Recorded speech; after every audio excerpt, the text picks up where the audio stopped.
জুলাই আগস্টে গণহত্যার প্রধান নির্দেশদাতা, গুম, খুন ও অর্থ পাচারে জড়িত পতিত সরকারের সাবেক প্রধানমন্ত্রী শেখ হাসিনার বিচার করতে অঙ্গীকারবদ্ধ অন্তর্বর্তী সরকার।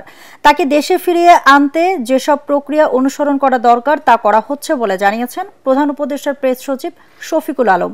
রাজধানীর ফরেন সার্ভিস একাডেমিতে সংবাদ সম্মেলনে তিনি আরও বলেন, ভারতের সঙ্গে বাংলাদেশের সম্পর্ক মর্যাদাপূর্ণ, ন্যায্যতা ও সমতার ভিত্তিতে হবে।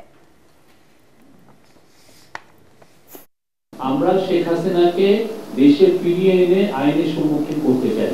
উনি জুলাই আগস্টে যে 1500 উপরে মানুষের যে হত্যাত্মক মূল নির্দেশদাতা, তিনি কিছু সার্টেন লিগ্যাল প্রসিডিউরকে করে তারপরে আপনি একজনকে এক্সট্রাডিশন যেতে পারেন। তো আমরা সেই প্রসিডিউরটা আমরা কমপ্লিট করছি। সেটা কমপ্লিট করার পরে আমরা ফর্মালি অ্যাপ্রোচ করব ইন্ডিয়াকে, তাকে এক্সট্রাডিশন